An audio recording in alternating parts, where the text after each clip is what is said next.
ओम शांति। आज प्यारे मीठे बाबा की मुरली मंथन की डेट है 30 सितंबर 2024।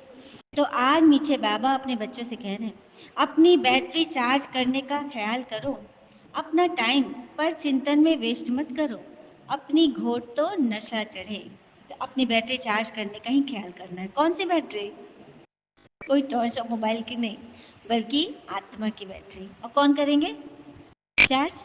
परमात्मा, क्योंकि पावर हाउस वही है। ठीक है, तो अपनी बैटरी चार्ज करने का ही ख्याल करो, टाइम पर चिंतन में विष मत करो। किसी ने ये से कहा वैसे क्या, पर दर्शन पर मत, हाँ, पर वश। अपनी घोट तो नशा, जितना घोटोगे ज्ञान को घोटो, क्योंकि ये ज्ञान ही वो अमृत है। जो घोटेंगे ना वो मिलेगा, बढ़ेगा। तो ज्ञान को घोटिए ना।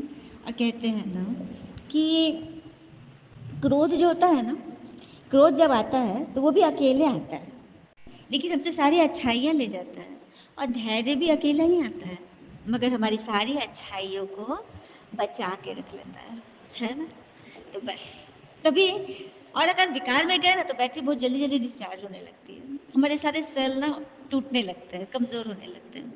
तो बस चार्ज रखिए, ज्ञान पढ़िए, पर चिंतन मत कीजिए, ईश्वर चिंतन कीजिए, स्वयं का चिंतन कीजिए, स्वचिंतन। प्रश्न है, ज्ञान एक सेकंड का होते हुए भी बाबा को इतना डिटेल में समझाने व इतना समय देने की आवश्यकता क्यों पड़ती है?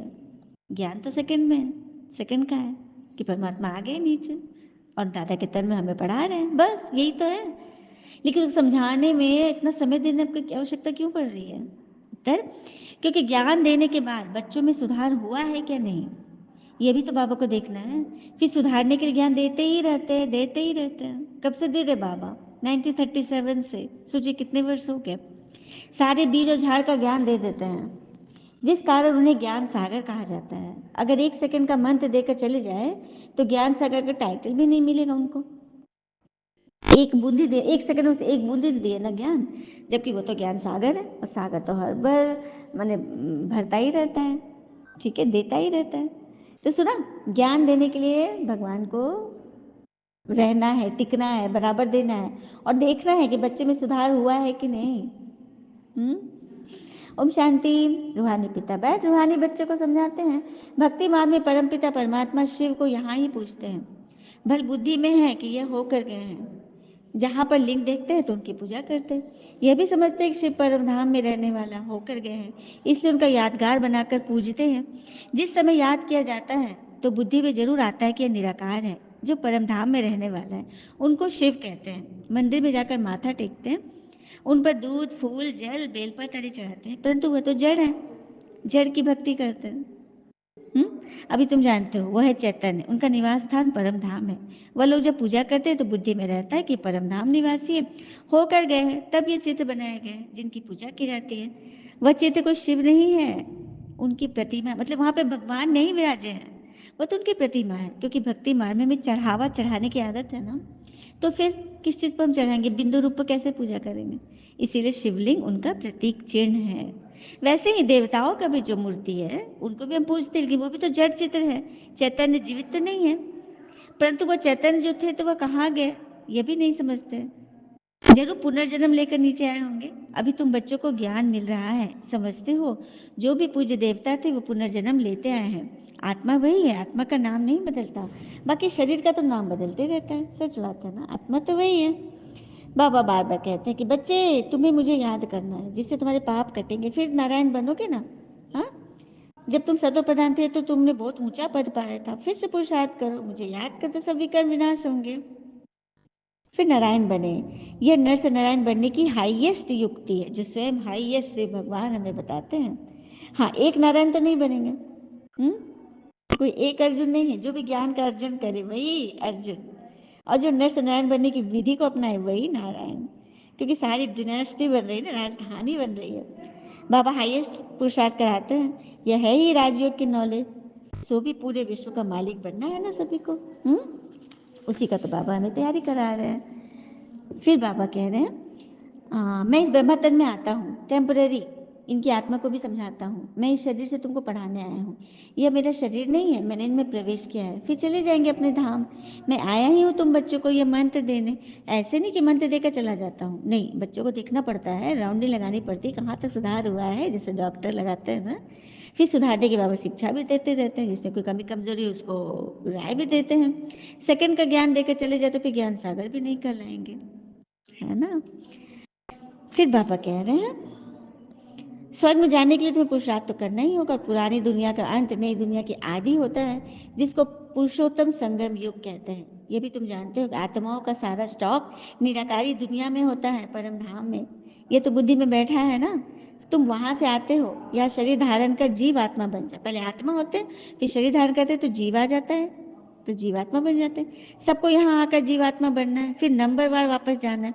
सबको तो नहीं ले जाएंगे ना, नहीं तो प्रलय हो जाए बाबा, मुट्ठी भर आत्माएं रह जाएंगी जो विनाश की लीला भी देखेगी। तुम तो जानते हो दुनिया कभी खाली नहीं हो सकती। हाँ, अभी तो सारी दुनिया में रावण संप्रदाय है ना, राम संप्रदाय तो बहुत थोड़ी है। राम के संप्रदाय है ही सत्युग त्रेता में, राम राज्य जिसको कहते हैं। फिर बाबा ने बोला तुम जानते हो वो है निराकारी सृष्टि, यह है साकारी सृष्टि। सृष्टि तो यही है, यहाँ ही राम राज और रावण राज होता है, महिमा सारी यहाँ की है। बाकी सूक्ष्म बतन लाइट का दुनिया में, लाइट की दुनिया में सिर्फ साक्षात्कार होता है। मूल बतन में आत्माएं रहती है और यहाँ आकर बात बजाती है धरती पर। बाकी सूक्ष्म बतन में क्या है, चित्र बना दिया है, जिस पर बाबा समझाते तुम बच्चों को ऐसा सूक्ष्म बतनवासी फरिश्ता बनना है। फरिश्ते अर्थात हड्डी मांस नहीं होते, लाइट का शरीर है, लाइट है, डबल लाइट है। कहते हैं ना दधीची ऋषि ने हड्डियां भी दे दी। बाकी ये बातें तो हम ही समझते कि दधीची ऋषि अर्थात सर्विस में हड्डियां देना, हड्डी हड्डी सेवा में लगा देना। फिर देवताओं को हिंसा करते दिखा दिया, तो देवता कभी हिंसा नहीं करते, हाँ, न वह करते न शिव बाबा ऐसा डायरेक्शन देते हैं। डायरेक्शन देने वाले पर भी आ जाता है ना, देखो आज बाबा ने सच्ची बात बता दी कि डायरेक्शन जो देंगे हिंसा करने की, उन पर भी तो आ जाएगा ना, कहने वाला ही फंस जाता है। वे तो शिव शंकर को भी इकट्ठा कह देते हैं, जबकि शिव है पिता और शंकर जी उनके बच्चे। तभी तो ओम नमः शिवाय बोलते, ओम नमः शंकराय नहीं बोलते हो। शिव का निराकारी रूप दिखाते हो, शंकर जी का तो पूरा बाघ छलाधारी जटा और सारथ्य दिखाते हैं, उनका तो स्वरूप है। काफी सारे पॉइंट हैं, इस पर विशेष मुरली है, फिर से फिर बताऊंगी। अब बाबा भी कहते हैं मुझे याद करो, माँ में कम याद करो, ऐसा तो नहीं कहते हैं ना, हाँ, कि शंकर जी को याद करो, नहीं, शिव को याद, क्योंकि शिव है पिता।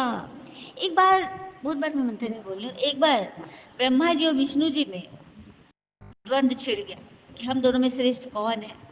तो दोनों में हो गया, तो पता नहीं चला था कि कौन श्रेष्ठ है, क्योंकि दोनों एकदम एक ही पोजीशन के थे।